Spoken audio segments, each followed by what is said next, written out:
Patrick, and this is Brian, and together we just got played. We are at the Cloak and Blaster in Orlando, Florida, where unfortunately Brian just smooched a zombie and came down with a terrible case of derpies. And aching bones. We just got done playing Deathwish, a game of contracting horrible diseases. Join us for Deathwish.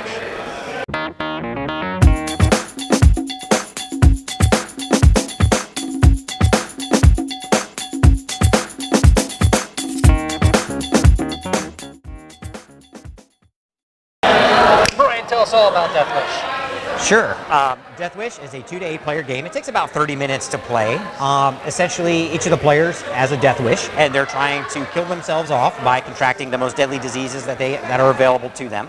And in order to do that, each of the players have to basically get an afflictor card that matches with the disease of the same type or color. And they also have to exhibit a certain number of symptoms in order to collect that disease. And when you've collected enough of those diseases that all total out to a certain amount of death points or something like that, then you are the winner of the game. So it's really one of the first games where you win by actually killing yourself or dying.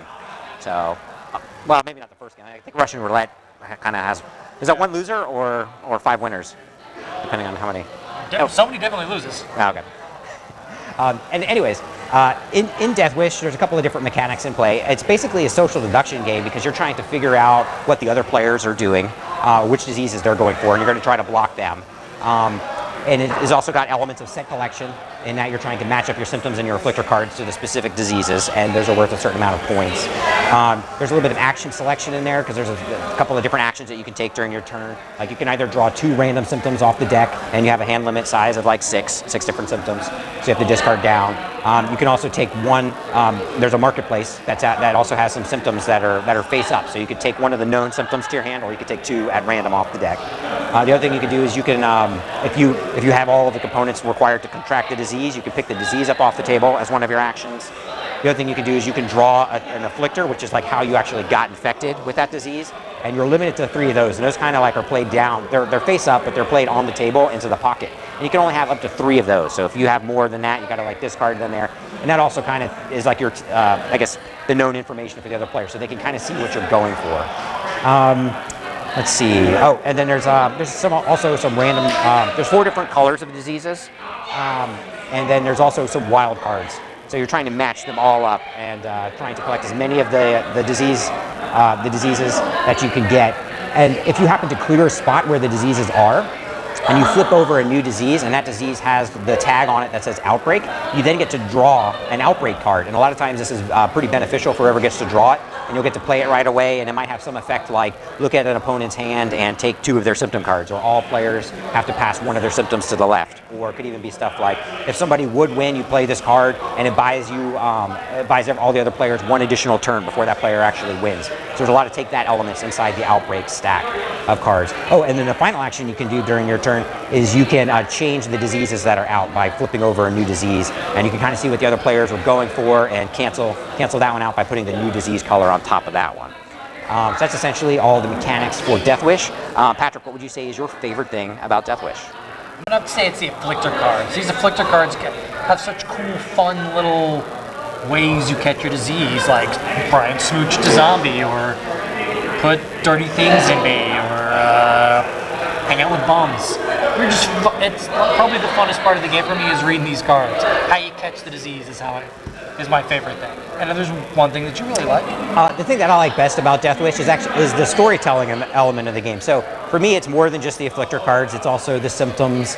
It's the afflictor card, and it's the actual names of the diseases. So there's like a parody on all the diseases. Like instead of typhoid, it's tophoid, and instead of chlamydia, it's chlamydia-dudar. You know, so there's some chuckles there, and you can also avoid the awkward silence in case there's someone who you're playing with who might actually have one of these diseases or has gotten them in the past and has since cured them with penicillin or something like that.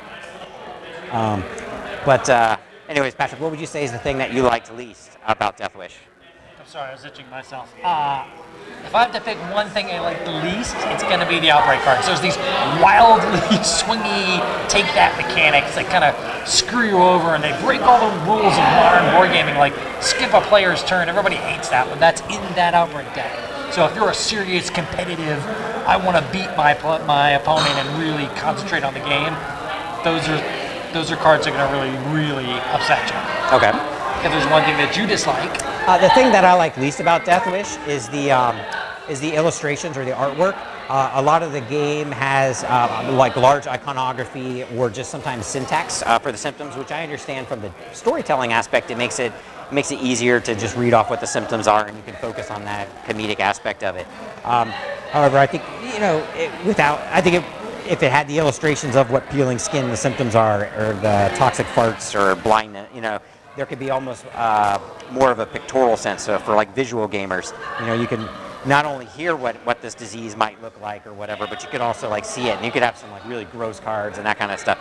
So I think the thing I like least is the absence of some of those kinds of possible illustrations. I picture like the Exploding Kittens kind of art, like that style of art might make this really kind of snap. You're right. I didn't think about that while I was playing it, but it would. You could go with comical, or I would go with like realistic stuff, just so it's like really gross and nasty, But anyways, Deathwish is coming to Kickstarter very, very soon, so make sure you jump over there and contract your copy. I'm Patrick, this is Brian. Together, we are Just Got Played. Thank you for watching. So, the next expansion could be like penicillin or vancomycin. Some sort of antifungal powder. Tinactin. Something more serious than that. Something more medicated than that. Whipped cream. What? It's a good barrier. What kind of production is this?